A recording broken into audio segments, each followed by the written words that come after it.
막장 드라마는 언제 봐도 참 재밌죠? 3000년 전 그리스 사람들도 우리와 마찬가지로 막장 드라마를 아주 좋아했습니다. 막장 드라마에 가장 빠질 수 없는 내용은 역시 불륜 아닐까요? 그런데 그리스 신화에 나오는 불륜은 신화답게 스케일이 좀 큽니다. 불륜 때문에 무려 전쟁까지 일어나거든요. 불륜으로부터 시작된 그리스 최고의 막장 드라마 트로이 전쟁, 그 본격적인 스토리에 들어가기 전에 이 드라마의 남주, 여주부터 알아볼까요?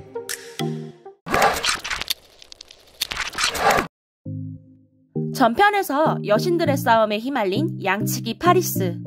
그는 세 여신 중 가장 아름다운 여신을 고르라는 말에 미와 사랑의 여신인 아프로디테를 선택합니다. 아프로디테는 약속대로 파리스에게 세상에서 가장 아름다운 인간 여자 헬레네를 짝지어주죠. 그런데 문제는 파리스도 유부남, 헬레네도 유부녀였다는 겁니다. 헬레네의 남편은 스파르타의 왕인 메넬라오스였죠. 그럼 메넬라오스가 평범한 목동인 파리스를 혼쭐 내주고 아내를 다시 되찾아오면 될 일 아니냐고요?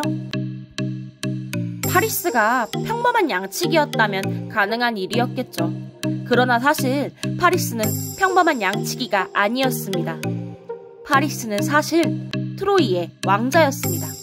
파리스는 트로이의 왕 프리아모스와 왕비 헤카베 사이의 아들이었습니다. 그런데 헤카베 왕비는 파리스를 임신하고 있을 때 기묘한 꿈을 꿉니다. 파리스를 낳자마자 트로이가 불바다로 뒤덮이는 꿈이었죠. 파리스는 자신의 나라를 전쟁의 불구덩이에 몰아넣는 운명을 지니고 태어난 겁니다. 이 사실을 알게 된 프리아모스 왕은 파리스를 산에 내다 버립니다. 그런데 다들 아시죠? 보통 이런 식으로 산에 버려진 애들이 죽는 법이 없어요. 암곰의 젖을 먹고 5일 동안 살아남은 파리스는 기적적으로 한 양치기에게 구조됩니다. 이후 어엿한 청년으로 자란 파리스는 양치기가 되죠. 파리스는 미남 미녀가 많기로 소문난 트로이 왕족 중에서도 손꼽히는 미남이었습니다. 얼굴도 잘생긴 데다 도둑도 잘 물리쳐서 사람들로부터 보호하는 자라는 의미의 알렉산드로스라고 불리기도 했죠. 이처럼 준수하고 용맹한 청년이었던 파리스는 이다산의 아름다운 여정 오이노네와 결혼했고 아들 하나 낳고 오순도순 행복하게 잘 살고 있었습니다. 그런데 어느 날 파리스가 아끼는 소가 도둑 맞는 일이 벌어집니다. 소를 가져간 범인은 프리아모스 왕의 신하들이었죠. 프리아모스 왕은 자신이 버린 아들을 위해 매년 제사를 올렸는데 신하들이 그 제사에 쓸 소로 파리스의 소를 가져간 겁니다. 화가 머리끝까지 난 파리스는 소를 찾기 위해 트로이로 향합니다. 파리스는 자신의 소가 제사 때 열리는 운동 경기에 1등 상품으로 걸렸다는 사실을 알게 됩니다. 파리스는 소를 되찾기 위해 모든 참가자를 다 이겨버립니다. 심지어 왕자까지도요. 이때 트로이의 공주 카산드라는 파리스가 자신의 동생임을 알아차립니다. 어떻게 부모조차 알아보지 못한 동생을 알아봤냐고요? 그 얘기는 나중에 다시 해드릴게요. 아들을 되찾게 된 프리아모스 왕과 헤카베 왕비는 뛸 듯이 기뻐했습니다.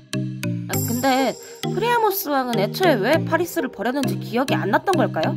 나라 전쟁통에 휘말리게 할 놈이라서 버린 거였잖아요.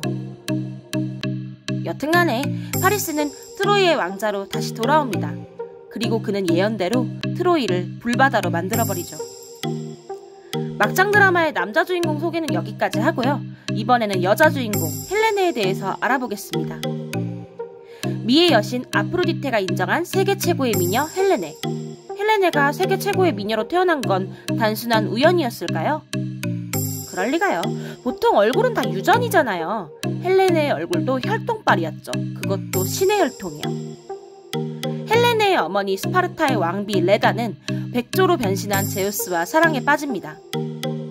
이후 레다는 커다란 알 2개를 낳는데요. 한 알에서는 쌍둥이 형제인 카스토르와 폴룩스가, 다른 알에서는 자매인 클리타임네스트라와 헬레네가 태어났습니다.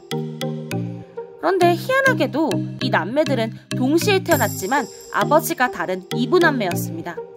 카스토르와 클리타임네스트라는 인간 남편의 자식이라 평범한 인간이었지만 폴룩스와 헬레네는 제우스의 자식이라 반인반신이었습니다. 제우스를 아버지로 둔 헬레네의 미모는 평범한 인간 수준이 아닌 그야말로 여신급이었죠. 헬레네가 결혼할 무렵이 되자 그리스 전역에서 구원자들이 구름대처럼 몰려들었습니다. 그 수가 무려 45명에 달했는데 그 중에는 오디세우스처럼 유명한 영웅도 있었죠.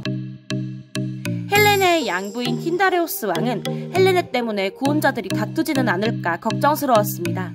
이때 구원자 중 한 명이었던 오디세우스가 의견을 내죠. 우리 중 누가 헬레네의 남편이 되든 결과에 승복하고 누군가 그 결혼을 방해할 때는 우리 모두 힘을 합쳐 싸우도록 합시다. 그 자리에 있던 모든 구원자들이 이와 같이 맹세를 하자 틴다레우스 왕은 안심하고 헬레네의 남편감을 고릅니다. 수많은 경쟁률을 뚫고 헬레네의 남편이 된 사람은 부유하고 무난한 성격을 지닌 메넬라오스였습니다. 이때까지만 해도 오디세우스는 몰랐겠죠? 한순간에 맹세 때문에 20년 동안 집 밖에서 굴을 줄은. 아프로디테의 계책으로 파리스에게 반한 헬레네가 트로이로 도망치자 맹세대로 헬레네의 구원자들이 메넬라오스와 함께 트로이를 침공합니다. 에리스의 사과로부터 시작된 전쟁, 그 본격적인 스토리가 다음 영상에서 공개됩니다. 다음 이야기가 궁금하시다면 좋아요와 구독 그리고 알림 설정까지 부탁드립니다.